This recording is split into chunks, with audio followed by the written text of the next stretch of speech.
is hop on, hop off, so I'm going to name the stops as we go. And you guys let me know if you'd like to get off or not. We're not stopping at Thomas Jefferson, FDR, and the MLK because they have it closed for the marathon or the march. So now we're going to make our way to the U.S. Capitol.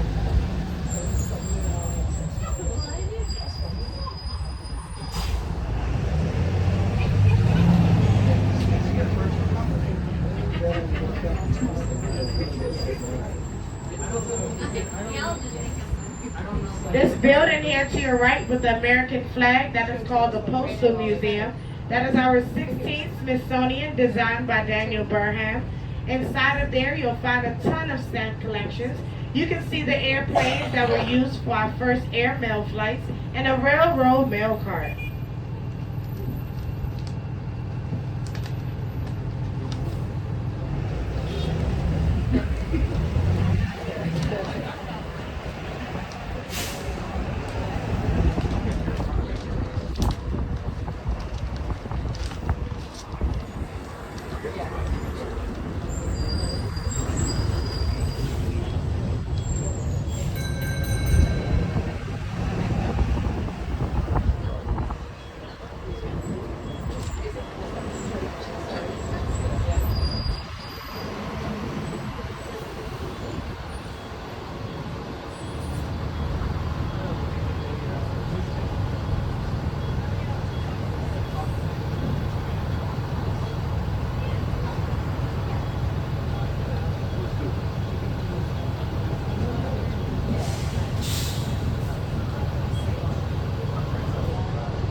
Now you're looking at the Senate chambers of the U.S. Capitol. There is a private train that goes from the Senate chambers to the Senate offices.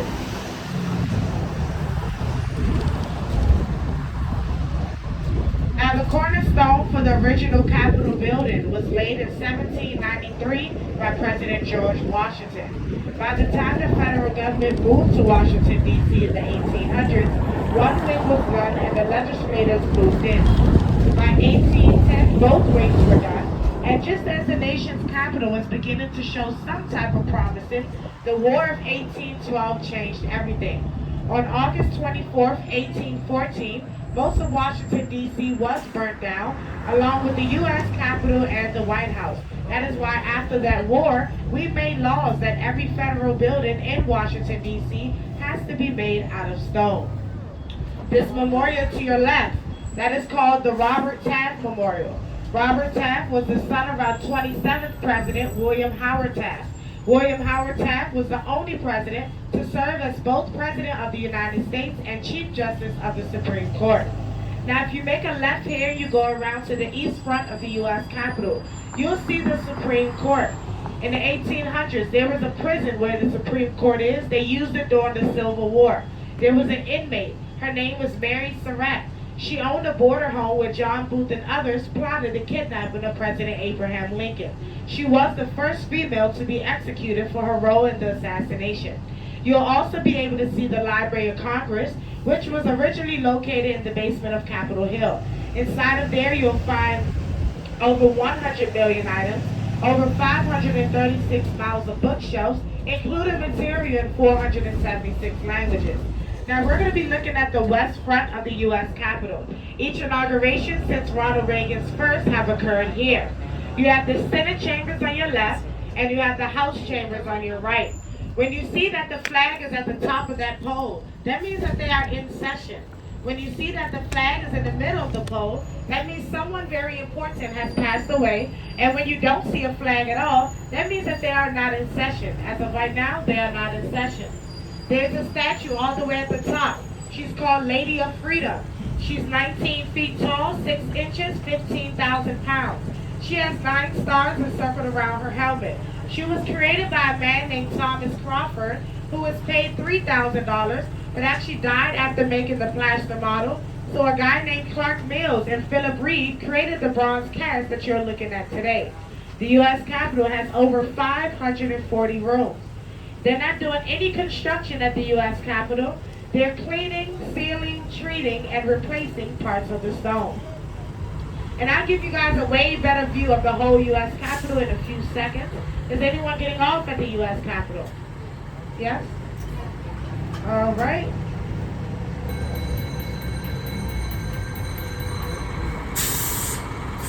Trolley runs every 15 minutes, okay? Have a nice day. You're welcome. This is where you'll be picked back up, okay? Watch your step. If you're looking for the U.S. Capitol Visitor Center, it'll be on the east front, on the other side. Have a nice day, you guys. You're welcome. Watch your step. Have a nice day. Have a nice day, you guys. Watch your step. Thank you. Have a nice day. Watch your step. You're welcome. Have a nice day.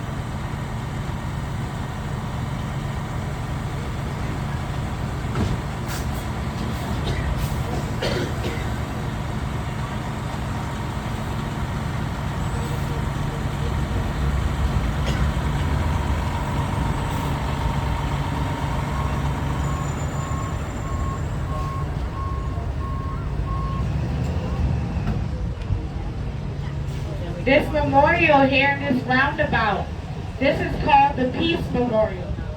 It honors the sailors who died during the war. If you look at it, you'll see that history is holding a book with names of people who died during the war, while America is leaning on the shoulder of history, crying because of the tragedy.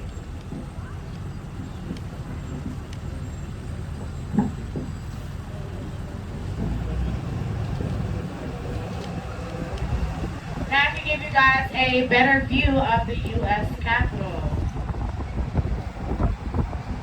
There's an American flag in the middle of the U.S. Capitol. That flag will always stay up because they're always fighting for our rights. Now before that, U.S. Capitol Dome was made out of cast iron. It actually was made out of wood, but it always caused a fire hazard and it always needed to be replaced. It always needed to be fixed. On your right, the horse name is Cincinnati.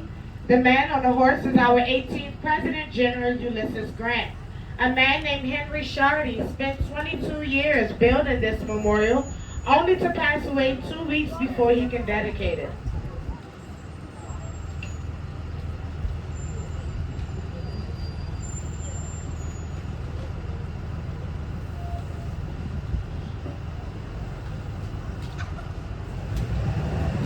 We have another memorial coming up in the roundabout ahead of us. This is our 20th president, second president to be assassinated, James Garfield.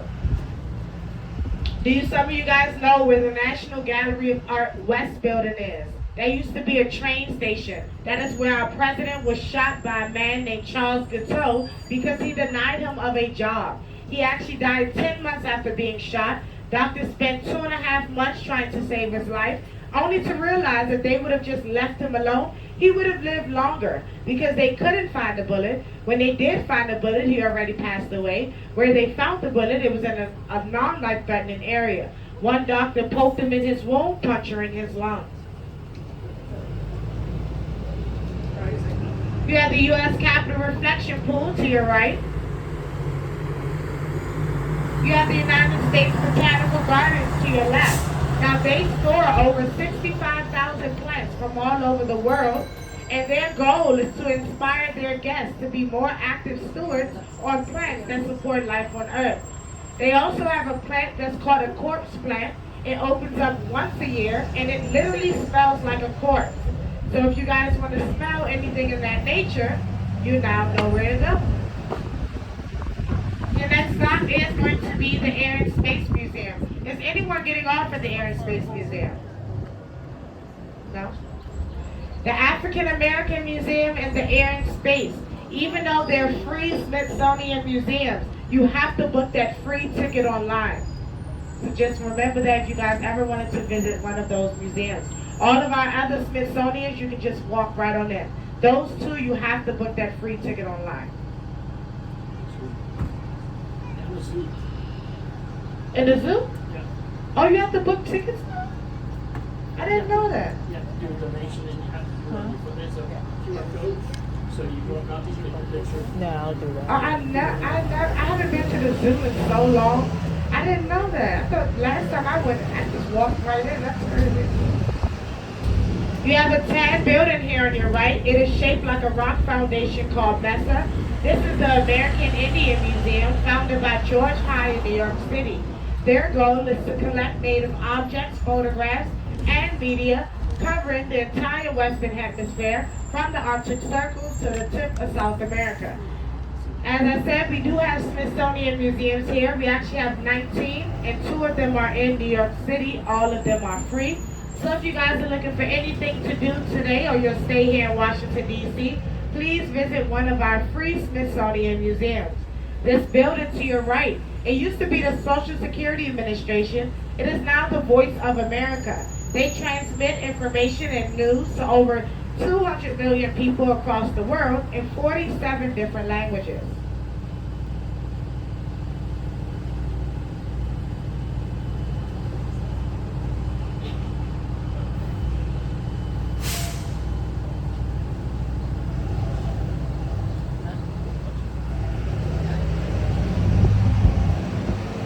You have a memorial coming up on your left. This is called the Dwight Eisenhower Memorial.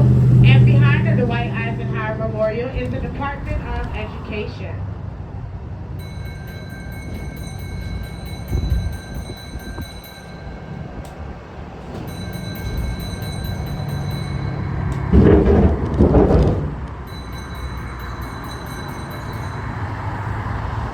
No one's getting off there, right? No. Now this is the Air and Space Museum, one of our most visited museums in the world. That is where you'll find the Wright 1903 flyer. If you ever wanted to touch or see a moon rock, this is where you'll go. And you can learn how machines fly. One of its directors was Apollo 11 astronaut Michael Collins. Your next stop is going to be the wharf. Straight ahead across the light to your right, that circle tan building, that is called the Herschel Gallery, another Smithsonian where you'll find exhibits from Alexander Cattler, Pablo Picasso, and so forth.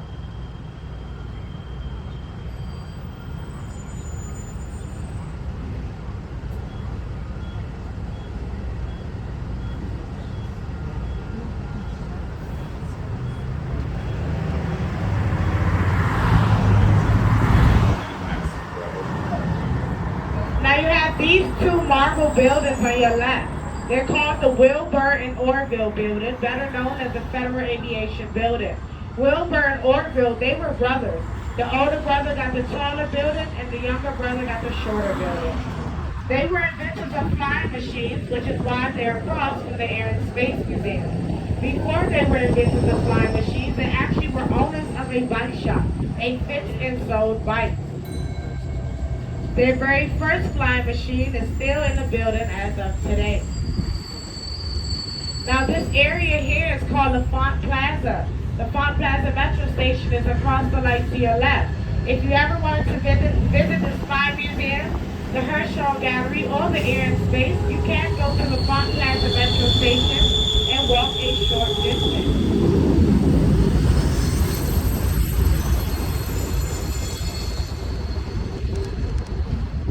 On your right, and I call these little alien spaceships. This is the Department of Housing and Urban Development, named after Robert Weaver. Robert Weaver was the first Housing and Urban Development Secretary and also the first African American Cabinet Secretary.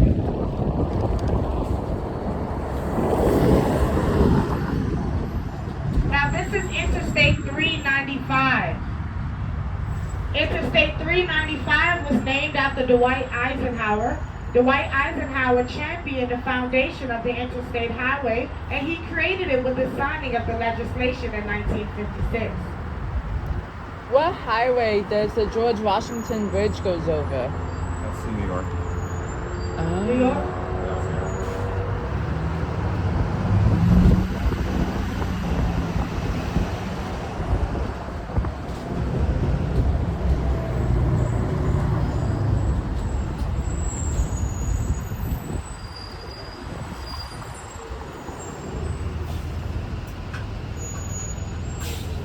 You have the Thomas Jefferson Junior.